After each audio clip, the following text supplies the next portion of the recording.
अस्सलाम वालेकुम बच्चों, आज एक नया लेक्चर लेके आप लोगों के सामने हाजिर हुए हैं। जैसे हमारे प्रीवियस लेक्चर्स चल रहे थे सर्कुलर एंड रोटेशनल मोशन वाले चैप्टर से रिलेटेड, हमने डिस्कस किया इससे पहले सेंटीपीटल फोर्स को, ठीक है। फिर हमने डिफरेंट टाइप्स ऑफ एक्सेलरेशन को डिस्कस किया, ठीक है।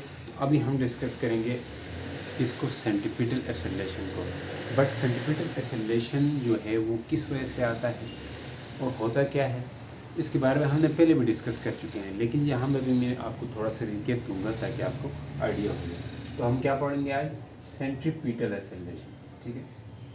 सेंट्रीपिटल एक्सेलरेशन या इसका दूसरा नाम क्या है? रेडियल एक्सेलरेशन, या इसका दूसरा नाम क्या है?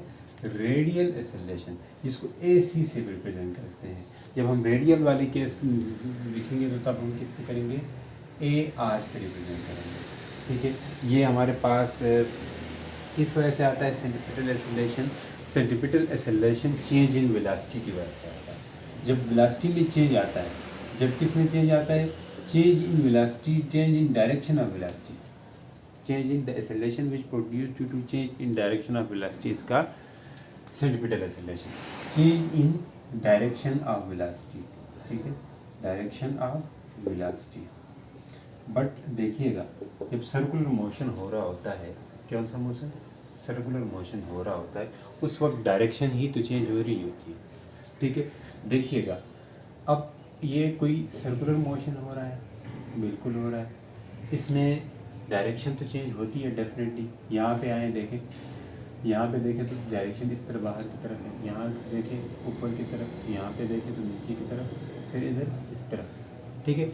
ये वेलोसिटी की डायरेक्शन है, हर लम्हे क्या हो रही है? चेंज हो रही है, ठीक है। वेलोसिटी क्या हो रही है? हर लम्हे चेंज हो रही है।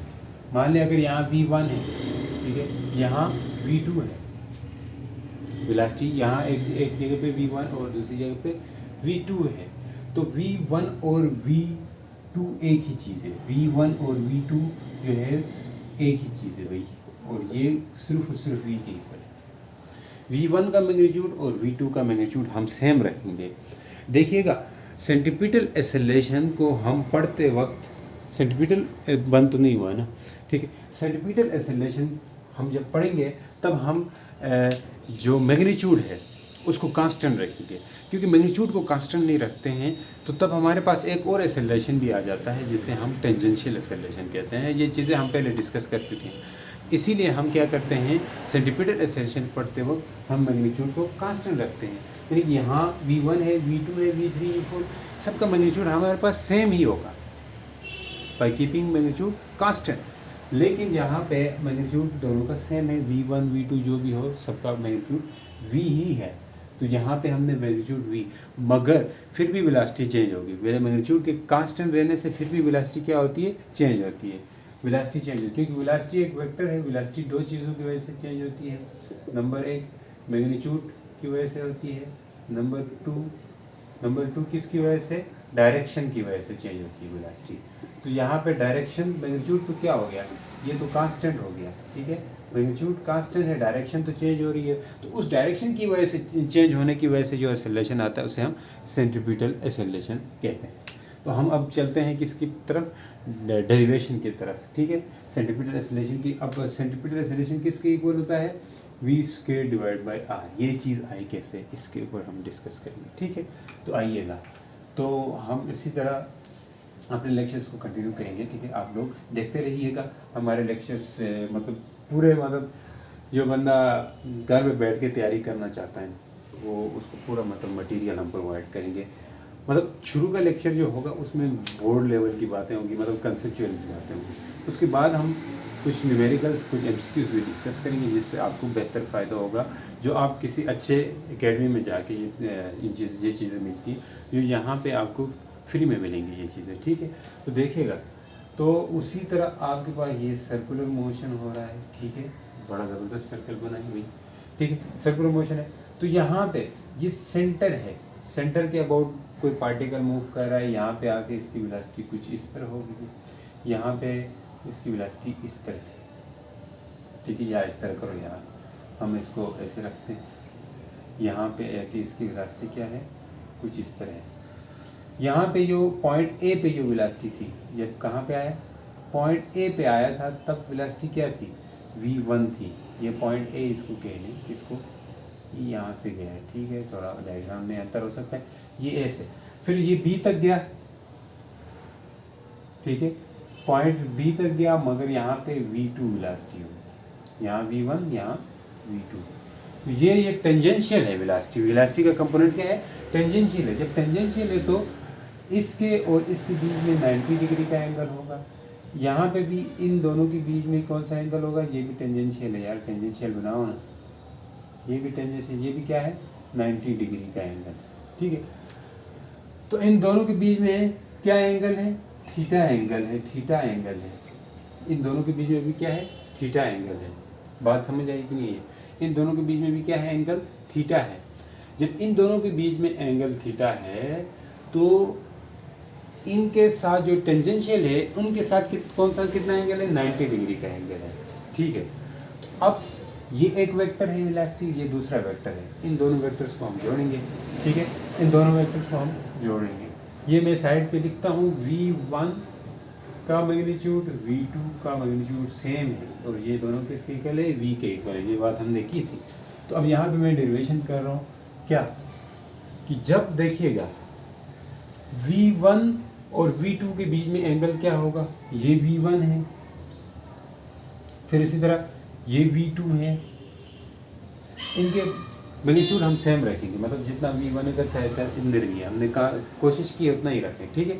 v1 और v2 इक्वल है, इनके बीच में एंगल क्या होगा, याद रखें जब भी दो लाइनों के बीच में एंगल जो होगा वो उन दोनों लाइनों के बीच का एंगल और उन लाइनों के परपेंडिकुलर जो लाइंस हैं, यानी कि इन दो लाइनों के परपेंडिकुलर लाइन v1 और v2 है ना, इन दोनों लाइनों के परपेंडिकुलर लाइन जो होंगी ना उनके बीच का एंगल भी सेम होता है। जब दो लाइन के बीच का एंगल, हमेशा दो लाइन के बीच का एंगल जो होता है वो किसके इक्वल होता है, उन दो लाइंस के जो परपेंडिकुलर लाइन होंगी उन दोनों परपेंडिकुलर लाइन के बीच का एंगल और इन दो लाइनों के बीच का एंगल क्या होता है, सेम होता है। यानी कि यहाँ पे भी थीटा है, यहाँ पे भी थीटा है, ये एक v1 है, ये v2 है, तो हम तीसरा जो है ये क्या होगा, इनके बीच में ये डेल v होगा, यानी कि चेंज इन वेलोसिटी के इक्वल होगा।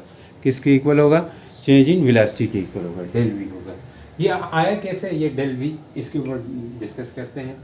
ये del v change in vector है, ये मतलब ये एक वेक्टर है, तो फिर v1 एक वेक्टर है, वो एक वेक्टर, ये तीनों वेक्टर हैं, ठीक है।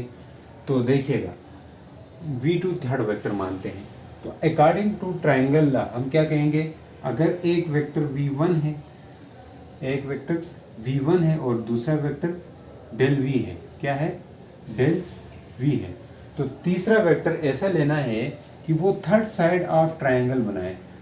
जब दो वेक्टर्स को हम सेम ऑर्डर में लेंगे या सेम उसमें साइड बनाएंगे, सेम साइड होगी किसकी, ट्राइंगल की, तो थर्ड वेक्टर जो होगा वो आपके पास वो थर्ड साइड बनाएगा ट्राइंगल की। ये हमने ट्राइंगल लॉ पे डिस्कस किया है दूसरे चैप्टर में, आप वहाँ पे जाके देख सकते हैं, ठीक है। तो ये क्या होगा, थर्ड साइड के लिए आपके पास ये v2 होगा, ठीक है। मैंने कोशिश की है थोड़ा वो बन जाए, ठीक है, बराबर। तो ये v2 जो है ये थर्ड वेक्टर है, उनके बीच का एंगल थीटा है, तभी ये इस तरह आया है। तो अब अगर v1 ये क्या है, तो ये दो वेक्टर हमने सेम ऑर्डर में लिया, कौन से, v1 प्लस डेल v, और ये किसके इक्वल हो गया, थर्ड वेक्टर के जो कि v2 है, ठीक है। तो del v change in velocity जो है वो किसके इक्वल आया, v2 माइनस v1। तो हमने ऐसे लाया है, ये चेंज किसके इक्वल आया, डेल v किसके इक्वल होगा, v2 माइनस v1 के इक्वल हो गया, इक्वल आ गया, ठीक है, समझ आ गई आप लोगों को, ठीक है। अब यही चीज़ है, यही चीज़ हम एक और तरह से भी डिस्कस करेंगे। और एक और क्या चीज़ हो सकती है यहाँ पे, असल में होता है इस तरह नहीं है, असल में जो आपके पास होता है ये हमने एक मैग्नीफाइंग व्यू लिया है, असल में ये एंगल थोड़ा सा चेंज होता है, ठीक है, थोड़ा सा, बिल्कुल थोड़ा सा। अगर यूनिफॉर्म मोशन कर रहा है तो हम थोड़ा सा चेंज लेते हैं, यानी कि ये अगर हमारे पास सेंटर है तो ये एक v1 ये होगा, फिर उसके बाद v2 बिल्कुल उसके साथ ही होगा, ये v2 होगा, ये v1 ये v2, इनके बीच में एंगल बिल्कुल समान एंगल होता है, बिल्कुल समान। इसको हम d थीटा भी कह सकते हैं, ठीक है। और अगर ये d थीटा है तो अगर ये d थीटा है तो ये जो एंगल है ये भी d थीटा है। अगर ये डी थीटा है तो फिर ये जो वेलोसिटी ये भी डी वी है, यानी कि स्मॉल वेलोसिटी है, स्मॉल वेलोसिटी होगी, यहाँ की चेंज जो होगा वो भी स्मॉल होगा। तो इसका मतलब है ये जो सरकमफेरेंस है, ये वाली लाइन, ये जो है ये जो डेल एस है, ये चेंज इन सरकमफेरेंस, तो ये भी स्मॉल होगा। ये क्या होगा, डी एस होगा। क्या होगा, D S, very small change होगा। मतलब इंस्टेंट की बात हो रही है, बहुत ही स्मॉल, मतलब छोटे इंटरवल की बात हो रही है। तो ये भी क्या होगा आपके पास, डी एस कहेंगे इसको भी। आपकी बुक में डेल एस दिया हुआ है, डेल एस मान लें, बहुत स्मॉल चेंज है सरकमफेरेंस। मतलब इतना चेंज है कि आपके पास ये जो है ये करीब करीब स्ट्रेट लाइन बन रही है, करीब करीब स्ट्रेट लाइन बन रही है। ये जो आपके पास सरकमफेरेंस है ये करीब करीब क्या बन रही है, स्ट्रेट लाइन बन रही है।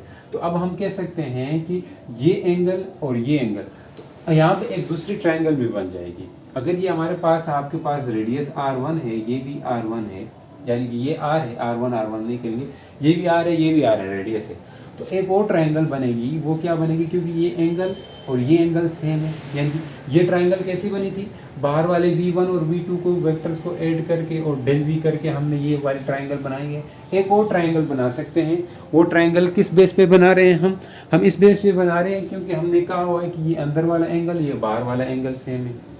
हम ये कह रहे हैं ये अंदर वाला एंगल और बाहर वाला एंगल हमने सेम बनाया। क्यों, क्योंकि हमने कहा था दो लाइनों के बीच का एंगल और उनके परपेंडिकुलर लाइंस के बीच का जो एंगल होता है वो हमेशा सेम होता है, इसलिए तो ये ट्रायंगल भी हम बना सकते हैं।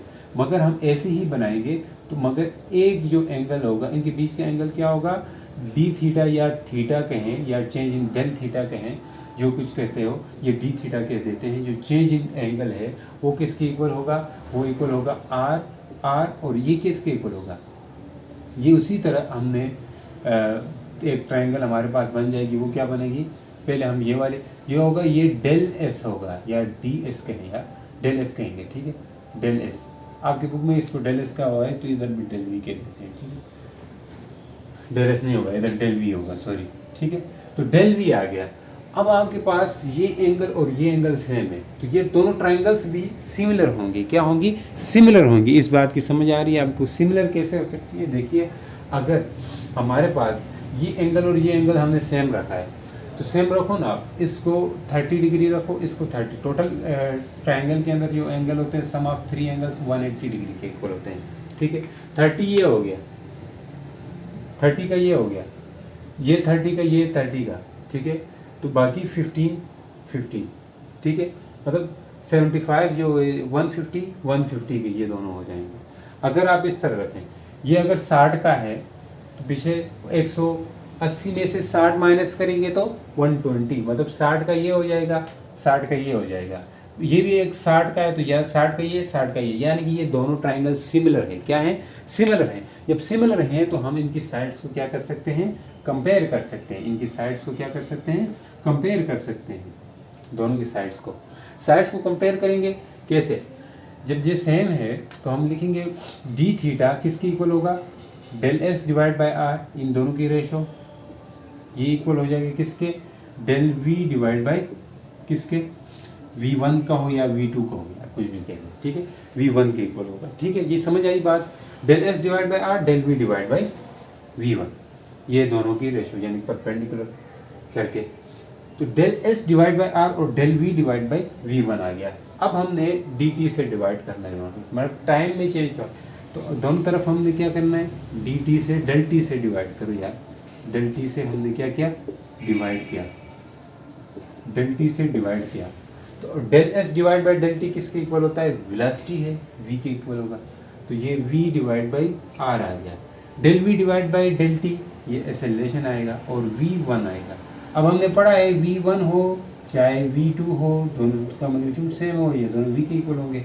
तो हम यहाँ पे लिख सकते हैं क्या, यहाँ पे लिख रहे हैं क्या, v divide by r equal to a divide by v। तो ये v इधर आके क्या होगा, v square divide by r equal to a, ठीक है। ये a क्या है, सेंटीपिटल एक्सेलरेशन है, बट आपके बुक में ये भी लिखा हुआ है कि माइनस का साइन दिया हुआ है। क्या दिया हुआ है कि ए सी जो है वो इक्वल है minus V square divide by R के। ये क्यों दिया है, ये इसलिए दिया है, मैं आपको बताऊं, ये इसलिए दिया है कि क्योंकि आपके पास जो रेडियस है वो सेंटर से बाहर की तरफ होता है आर, जबकि सेंटीपिटल एक्सेलरेशन जो है वो बाहर से अंदर की तरफ होता है AC। तो ये दोनों अपोजिट है, इसलिए आपके पास माइनस साइन आ गया। ठीक है, क्या है, माइनस साइन आ गया है। ठीक है, समझ आ रही है कि नहीं आ रही है? माइनस साइन इसलिए आया, अपोजिट है दोनों, AC और V दोनों अपोजिट है इसलिए। तो हमने फार्मूला ड्राइव किया, AC किसके इक्वल है, centimetre section V² divide by R के इक्वल है। अब यही चीज़ आपने एक और तरह से देखिएगा, अब यहाँ पे AC आया है, आप आगे पुट कर सकते हैं। AC किसके इक्वल आया है, -V² divide by R। V circle के लिए, सर्कल के केस में हम पुट कर सकते हैं V equal to R omega. ये मैं शुरू से करता हूँ क्योंकि यहाँ पे आपके पास ओमेगा जो है वो V वेलोसिटी और R रेडियस के बिल्कुल बाहर की तरफ या अंदर की तरफ परपेंडिकुलर होता है, इसलिए हम क्या कहते हैं, R ओमेगा लिख लेते हैं। तो AC equal to -R² omega divide by R से कट जाएगा, एक्सेलरेशन किसके इक्वल होगा, -R ओमेगा² के इक्वल आएगा। या ये फार्मूला है या ये फार्मूला है। तो यही फार्मूला आप सेंटीमीटर फोर्स के लिए भी पुट कर सकते हैं। तो FC इक्वल हो जाएगा किसके, MV, देखिए MAC होता है ना, MAC, AC की जगह दोनों चीज़ें पुट करो, पहली दफ़ा ये पुट करो तो -MV² डिवाइड बाई R आएगा, एक तो ये आएगा। अब दूसरा वाला पुट करेंगे तो FC इक्वल टू MAC है, तो अब क्या पुट करेंगे, MAC की जगह -R ओमेगा² हो जाएगा। ठीक है, ये समझ आई। तो इसी तरह सेंटीमीटर फोर्स के फार्मूले आपके पास आ गए, लेकिन हम इसके ऊपर न्यूमेरिकल्स करना हमारे बाकी रहते हैं असल चीज़ में। ठीक है, तो अब हम उसकी तरफ जाते हैं जी। मुझे तो भूल ही गया था यार, क्या भूल गए थे, यही कि आपको एक्सक्यूज भी कराने।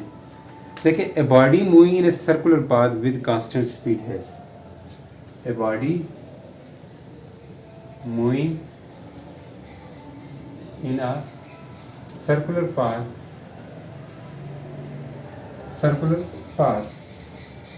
with constant speed,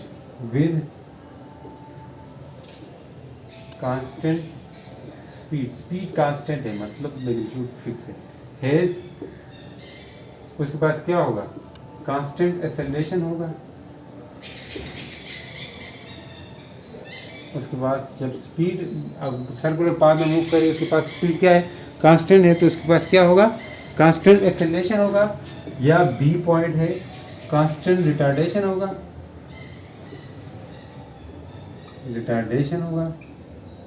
मतलब कांस्टेंट उसकी स्पीड कम हो रही होगी। या वेरिएबल एक्सेलरेशन होगा, क्या होगा, वेरिएबल एक्सेलरेशन होगा। या वेरिएबल स्पीड होगी, क्या होगी, वेरिएबल स्पीड हो। देखिएगा, कांस्टेंट रिटार्डेशन तब नहीं होती है, कब, जब कांस्टेंट स्पीड और रिटार्डेशन किस लिए होगी, मतलब उसकी स्पीड कम क्यों हो रही होगी, नहीं हो रही होगी। वेरिएबल एक्सेलरेशन भी तो नहीं होता। जब कांस्टेंट स्पीड होती है आपके पास, हमने कहा है कांस्टेंट स्पीड होती है, उस वक्त एक्सेलरेशन एक ही होता है, क्योंकि आपके पास एक्सेलरेशन होते हैं मुख्तलिफ, कौन कौन से होते हैं, टेंजेंशियल एक्सेलरेशन भी होता है, ये तो जीरो होता है कांस्टेंट स्पीड जब होगा। एक ही एक्सेलरेशन होगा, वो कौन सा होगा, सेंटीपिटल एक्सेलरेशन, और ये फिक्स होगा, और ये हमेशा किसके इक्वल होगा, V² डिवाइड बाई R के इक्वल होगा, और ये फिक्स होता है। तो सिर्फ और सिर्फ ऑप्शन कौन सा ठीक है, ये वाला, कांस्टेंट एक्सेलरेशन होगा, वेरिएबल स्पीड नहीं। ठीक है, तो आपके पास ये MCQs हो गए जी, आसान से थे, इस तरह के MCQs आते हैं, ये हम डिस्कस शुरू में वैसे हमने नहीं किया था, फिर भी कर दिया। एन ऑब्जेक्ट, अब इस एक और तरह, an object travel in a constant speed around a circle, लिख देता हूँ, एन ऑब्जेक्ट जिसको देखें, जिसको अगर वहाँ तक डेरिवेशन तक चाहिए था तो वो वहाँ से वीडियो को ख़त्म कर सकते हैं, तो जिसको आगे तक चाहिए तो वो थोड़े 5-10 मिनट वेट करें, तो आपको उनको न्यूमेरिकल भी मिलेंगे, MCQs भी सॉल्व हो जाएंगे। ठीक है, an object travel in a constant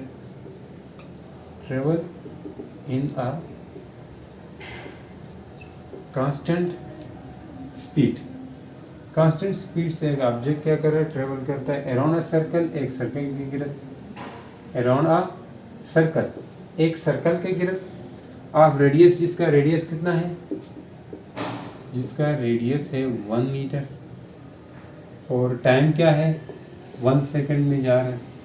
What is the magnitude of acceleration? What is magnitude of acceleration, उसका मैग्नीट्यूड ऑफ एक्सेलरेशन, एक्सेलरेशन का मैग्नीट्यूड क्या होगा, ठीक है, ये बताना है आपने, उसका एक्सेलरेशन का मैग्नीट्यूड क्या होगा। देखिएगा आपने एक्सेलरेशन का फार्मूला पढ़ा है, A C is equals to क्या होता है, V square divide by R. अब यहाँ पे इसने किसकी बात की है, सर्कल की बात की है, जबकि यहाँ पे आपके पास रेडियस भी दिया हुआ है और क्या दिया हुआ है, मैग्नीट्यूड ऑफ एक्सेलरेशन यानी कि सेंटीमीटर एक्सेलरेशन फाइंड करने का बोला। तो आप पुट कर सकते हैं travel in speed around a circle, अगर वो सर्कल की गिरद एक चक्कर लगाता है, ठीक है, जिसका सर्कल की गिरद क्या करता है, travel around a circle, circle की गिरद चक्कर लगाता है, तो एक चक्कर में वो कितना एंगल कवर करेगा, यानी कि कितना उसकी एंगुलर वेलोसिटी चेंज होगी, तो 2 पाई के इक्वल होगा, 2 पाई रेडियन के, ठीक है, हम वो लिख सकते हैं। अब यहाँ एंगुलर वेलोसिटी भी आ गई, तो हम क्या करेंगे, यहाँ पे आर की जगह सर्कल के लिए क्या पुट कर सकते हैं, R square omega square divide by R, R से कैंसिल, तो ये क्या आएगा, आर ओमेगा स्क्वायर, ठीक हो गया, आर ओमेगा स्क्वायर पुट कर सकते हैं। अब ओमेगा किसके इक्वल होता है, ओमेगा एंगुलर वेलोसिटी है, ओमेगा इक्वल होती है change in angular displacement divide by time. Angular displacement कितना हुआ है, 2 पाई का हुआ है, तो हम यहाँ पे लिख सकते हैं 2 pi divide by T, 2 pi divide by time, time मतलब चेंज इन टाइम, टाइम तो हमें दिया हुआ है, तो हम यहाँ पे पुट कर सकते हैं ए सी की जगह क्या पुट कर सकते हैं, आर, आर कितना है 1, चलो पहले आर ना पुट करें, आर इसकी जगह क्या पुट कर सकते हैं 2 पाई डिवाइड बाई टी का स्क्वायर, तो ये क्या होगा, आर की जगह पुट करें 1, 2 पाई की जगह 4 पाई स्क्वायर हो जाएगा, डिवाइड बाई टाइम की जगह 1 सेकेंड, तो ये आएगा ऊपर, ये मीटर था, तो क्या होगा 4 पाई स्क्वायर मीटर पर सेकेंड स्क्वायर। ये वेलोसिटी है ना, टीचर वो है एंगुलर एक्सेलरेशन है, तो ये स्क्वायर हो जाएगा, सेकंड का स्क्वायर हो जाएगा, तो आपके पास क्या है 4 पाई मीटर पर सेकेंड स्क्वायर। ये ऑप्शन, ये आपके पास आंसर आया। वैसे इसके ऑप्शन क्या क्या थे, इसका ऑप्शन एक था आपके पास 0, कि मतलब एक्सेलरेशन 0 होगा, या पूछा था आपके पास 1 पाई स्क्वायर मीटर पर सेकेंड स्क्वायर, या आपके पास है 2 पाई स्क्वायर मीटर पर सेकेंड स्क्वायर, या डी था 4 पाई स्क्वायर मीटर पर सेकेंड स्क्वायर। तो 4 पाई स्क्वायर मीटर पर सेकेंड स्क्वायर इसका आंसर है, जो कि हमने लाया भी है। तो उम्मीद करता हूँ आप लोगों को समझ आ रही होगी मेरा जो पढ़ाने का मेथड है, ठीक है। जिस किसी को नहीं समझ आती तो बताएं, उसी हिसाब से हम पढ़ाएंगे, कमेंट सेक्शन में बताएं, ठीक है। तो मिलते हैं नेक्स्ट वीडियो में, अल्लाह हाफ़िज़।